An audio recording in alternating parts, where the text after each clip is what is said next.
ग्रामीण भारत में खेलों की बदलती तस्वीर, प्रधानमंत्री नरेंद्र मोदी के खेलो इंडिया अभियान का असर अब गांव-गांव तक साफ दिखाई देने लगा है। इसी सोच से प्रेरित होकर गुरुग्राम जिले के पहाड़ी गांव में नित्य फाउंडेशन की ओर से अंतर विद्यालय कबड्डी प्रतियोगिता का आयोजन किया गया, जिसमें 36 स्कूलों की टीमों ने हिस्सा लिया। ये तस्वीरें हैं पहाड़ी गांव के स्कूल प्रांगण की, जहां खेलो इंडिया की सोच सिर्फ नारे नहीं, बल्कि मैदान में उतरती नजर आई। कबड्डी के हर मुकाबले में जोश था, जुनून था और जीत की ललक साफ दिखाई दे रही थी। कार्यक्रम की मुख्य अतिथि रहीं जिला प्रमुख जिला परिषद दीपाली चौधरी, जिनका ग्रामीणों और स्कूल प्रशासन ने पारंपरिक तरीके से स्वागत किया। इसके बाद उन्होंने रिबन काटकर प्रतियोगिता का औपचारिक शुभारंभ किया। मैदान में खिलाड़ियों का उत्साह देखते ही बनता था। 36 टीमों की मौजूदगी ने इस आयोजन को एक बड़े खेल उत्सव में तब्दील कर दिया। आज के दौर में जब बच्चे मोबाइल और स्क्रीन तक सीमित होते जा रहे हैं, ऐसे आयोजनों का महत्व और भी बढ़ जाता है। खेल न सिर्फ शरीर को मजबूत बनाते हैं, बल्कि बच्चों में अनुशासन, आत्मविश्वास और पढ़ाई में एकाग्रता भी बढ़ाते हैं। इस मौके पर वक्ताओं ने कहा, खेल बच्चों को सिर्फ मजबूत नहीं, बल्कि जिम्मेदार नागरिक भी बनाते हैं। यही उनके बेहतर भविष्य की नींव है। नित्य फाउंडेशन की ये पहल इस बात का संकेत है कि अगर स्कूल स्तर पर खेलों को बढ़ावा मिले, तो गांवों से भी राष्ट्रीय स्तर के खिलाड़ी निकल सकते हैं। पहाड़ी गांव से आई ये तस्वीरें साफ संदेश देती हैं, खेलेगा इंडिया तभी बढ़ेगा इंडिया। खेलो इंडिया के तहत पहाड़ी गांव के अंदर आज कबड्डी प्रतियोगिता का आयोजन किया जा रहा है, जिसमें लड़कियों की और लड़कों की प्रतियोगिता चल रही है। मुख्य अतिथि के रूप में आज दीपाली चौधरी यहाँ पर पहुंची है। एक बार हम दीपाली जी से पूछे, दीपाली जी, पहला जो कार्यक्रम है ये खेलो इंडिया के तहत, बच्चे आज के समय जब मोबाइल में फंसे हुए हैं, तो यह कार्यक्रम कैसा लगता है आपको? जो हमारे आदरणीय प्रधानमंत्री नरेंद्र जी मोदी जी के अभियान के तहत खेलो इंडिया के तहत एनजीओ है नित्या फाउंडेशन, उन्होंने भी ये मुहिम चलाई हुई है। और अच्छे है कि आज के टाइम पे देखा जाए तो सभी कंपटीशन में बच्चे हैं कि पढ़ाई के लिए, लेकिन हमारा जो कल्चर है, किसी भी हम बात करें टैलेंट की, जरूरी नहीं है कि पढ़ाई में ही ज़्यादा आप अपना टैलेंट दिखाएं, लेकिन जो हमारी कल्चर है, कबड्डी या फिर क्रिकेट या फिर बहुत से ऐसे खेल हैं, उनसे ना दूर होते जा रहे हैं। तो ये अच्छी बात है कि मैं तो यही कहूँगी कि हर गांव में ऐसी प्रतियोगिता होती रहे। से किटकाट निकाल लो। धन्यवाद जी। तो जिस प्रकार से जिला प्रमुख दीपाली चौधरी ने बताया कि हर गांव में इस तरह की प्रतियोगिता होती रहे, ताकि बच्चों के अंदर जो है शारीरिक विकास भी रहे। हमारे साथ गांव के सरपंच हैं लीलू यादव। लीलू जी, जिस प्रकार से आज यह कार्यक्रम गांव में किया गया है, आपने गांव में और किस तरह से ऐसे स्टेडियम या कोई खेल के ग्राउंड तैयार किए हैं जिसमें गाँव के बच्चे जो है भाग ले सके ज़्यादा से ज़्यादा? नमस्कार सर, हमने अपने गांव के अंदर एक तो ये स्कूल का स्टेडियम था जो कि स्कूल के टच में है, ये कति एकदम जर्जर हो रहा था। और नरेंद्र मोदी जी, हमारे प्रधानमंत्री जी की मुहिम है जो खेलो इंडिया, उसी को देखते हुए हमने इसको ग्राउंड को तैयार करवा दिया है और एक प्रतियोगिता करवा दी एक अपने नित्य फाउंडेशन एनजीओ की तरफ से, क्योंकि बच्चों का आना जाना गमन बना रहे, थोड़ा सा मन में ये फ़ोन को साइड में रखे, क्योंकि आजकल हमारे नए यूथ के जो बच्चे आ रहे हैं उनमें फ़ोन में ज़्यादा इंटरेस्ट ले रहे हैं। फ़ोन से दूर करने के लिए हमने ये प्रतियोगिता का थोड़ा सा प्रोग्राम किया है। इसके अलावा हमारी व्यायामशाला है, उसके अंदर एक बहुत लंबा चौड़ा 3 एकड़ का ग्राउंड हमने तैयार करवा दिया है। 26 जनवरी पे हम सोच रहे हैं, हमारे पूरे गांव वाले सोच रहे हैं कि हम उस पे भी हम अपना एक प्रतियोगिता है उसके अंदर, जिसमें बड़े बुजुर्ग हो, बच्चे हो और अपने पटौदी क्या पूरे हरियाणा के भी आओ उसके अंदर खेलने के लिए एक मुहिम उसमें भी तैयारी चल रही है। धन्यवाद जी। तो जिस प्रकार से इन्होंने बताया कि गांव के अंदर भी जो इन्होंने काफ़ी कार्य किए हैं खेलों के प्रति को लेकर के, जो है राजेंद्र जी हैं, एक बार उनसे बात करते हैं। राजेंद्र जी, जिस प्रकार से ये गांव है, आपका अपना गांव है, और जिस प्रकार से ये कार्यक्रम हो रहा है, आपको कैसा लग रहा है?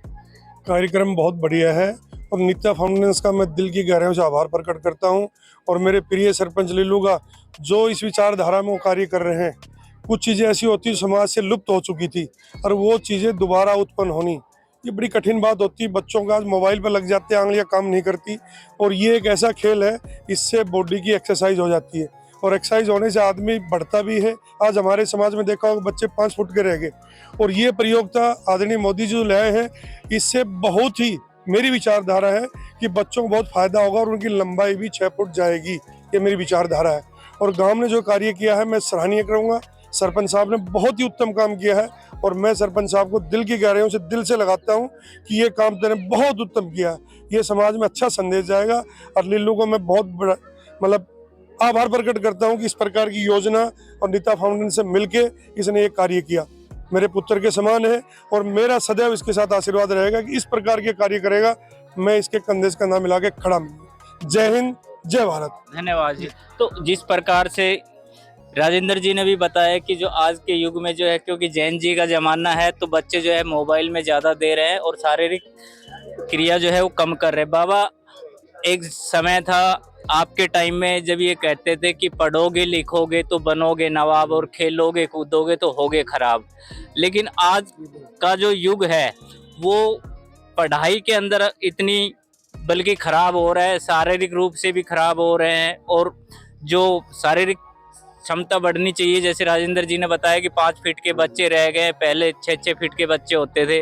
तो आज ये जो कार्यक्रम रहा, इस पर आपकी क्या प्रतिक्रिया रहेगी? बहुत खुशी से बहुत अच्छा प्रोग्राम करो, सरपंच अच्छा काम कर रहे हो से मोदी जी की मेहरबानी से। और बल्कि राजनीति में भी ये जो कूटनीति आ रही है इधर उधर की सुना सा ना, ये खेल का प्रोत्साहन तो है ही, अपर पार्टियां जो देश हित से अलग जा रही है उनके खिलाफ लोगों को समझाने के प्रचार शुरू करें। दूसरी पार्टियां राष्ट्र हित से बहुत अलग जा रही है, अगला भविष्य खतरे में जाएगा। खेल करा दिया, गांव में काम खूब करा दिया, अच्छा काम है, अच्छी मेल जोड़ से काम करता है, बच्चे भी स्वस्थ रहेंगे। लेकिन बाबा, जिस प्रकार से हम कहते हैं ना, बड़े बच्चों को संस्कार जो है वो परिवार से मिलते हैं, संस्कृति जो है वो परिवार से मिलती है, तो उसमें हमारा आप बुजुर्गों का भी तो दायित्व बनता है कि अपने परिवार के या बच्चों को जो है वो अच्छे संस्कार और अपने देश के प्रति संस्कृति में आगे बढ़ाएं। इसी तरह चलता रहेगा तो संस्कृति का भी विकास होगा, बच्चों का भी विकास होगा। हमारी जो पुरानी परंपरा है वो दोबारा से लागू हो जाएगी। ये फोन फान का चक्कर है, ये सब खत्म हो जाएगा। खेल में रुचि बढ़ेगी बच्चों की तो प्रोग्राम अच्छा चलेगा। और पहले तो बहुत पहलवान ही खेल लेता, बहुत कबड्डी वबड्डी में बहुत ज़्यादा खुशी होती। अब बालकों की रुचि नहीं रही थी, शुरू करोगा तो रुचि बढ़ जाएगी, अच्छा हो जाएगा। धन्यवाद बाबा। तो नित्या फाउंडेशन के जो चेयरपर्सन है वो भी हमारे साथ है। सर, जिस प्रकार से ये कार्यक्रम चल रहा है आपके द्वारा, तो किन योजनाओं को लेकर के आप आगे बढ़ रहे हैं? अभी आपने बाबा से प्रश्न किया कि हमारे जो आज बच्चे हैं उनका ज़्यादातर समय मोबाइल पे लग रहा है। मैं उनके साथ बात करता हूँ कि वाकई मोबाइल एक रावण बन के आज समाज में आ गया है। उपयोग हैं इसके, लेकिन दुरुपयोग ज़्यादा हो रहे हैं। जो युवा वर्ग है जिसको 2 घंटे 4 घंटे पसीना बहाना चाहिए, वो 4 घंटे रील देखता रहता है और समय को बर्बाद करता है। इससे उसका मानसिक, बौद्धिक और शारीरिक तीनों नाश हो रहा है। नित्या फाउंडेशन ने मोदी जी की मुहिम को देखते हुए खेलो इंडिया में ये माना कि ग्रामीण में टैलेंट है वो शहर के बच्चों में नहीं है। तो ये हमारी जिम्मेदारी है, गांव-गांव जाएं, खेल कराएं और बच्चों को आगे लेके आएं। हमने एक प्रोजेक्ट रखा है हंटिंग टैलेंट, प्रतिभा की खोज। इसमें केवल खेल नहीं, जो आपने प्रश्न किया संस्कृति, उसको भी जोड़ा जा रहा है। हम बच्चों को बताएंगे कैसे रामचरितमानस में भगवान राम ने अपने जीवन को जिया, अपनी युवावस्था को, बालपन को, वृद्धावस्था को कैसे जिया। तो हम भी अपने बच्चों को वही सिखाएं कि प्रेम, सद्भाव, आपस में प्लानिंग, ये सब होनी चाहिए हमारी। और सबसे बड़ी बात अनुशासन, वो जब तक बच्चों में नहीं आएगा बच्चे कामयाब नहीं होंगे। इसलिए हमने आज ये इतनी भरी कोहरे में, ठंड में 32 टीम आई है, उनका उत्साह देखते बनता है। वो मैच खेलेंगी फर्स्ट सेकंड थर्ड के अवार्ड दिए जाएंगे यहाँ पर बच्चों को, उनको पता लगे खेल का फ़ायदा क्या है। हम इसके अलावा शतरंज का टूर्नामेंट भी कराते हैं पूरे हिंदुस्तान में, जिससे बच्चे को बैठने की आदत पड़ती है। बच्चे क्या है, बच्चे और बंदर में ज़्यादा फर्क नहीं होता, उसमें पेशेंस होगी तो बैठेगा, कई चीज़ें लागू कर पाएगा। इसलिए हम शतरंज भी करते हैं ताकि बच्चा 8-8 घंटे बैठ के खेले, उसको ये समझ आए कि हमारी बौद्धिक क्षमता कैसी हो सकती है, वो भी उपलब्ध करता है। और इसके अलावा जब तक आप अधिक से अधिक खेल नहीं कराओगे तब तक बच्चे आगे नहीं बढ़ पाएंगे। ये हमारा यहाँ का उद्देश्य है। धन्यवाद जी। तो जिस प्रकार से नित्या फाउंडेशन ने बताया कि हमारा उद्देश्य जो है वो बच्चों के अंदर जो है शारीरिक और मानसिक रूप से जो है उनको विकसित करना है। मैं रफी खान के साथ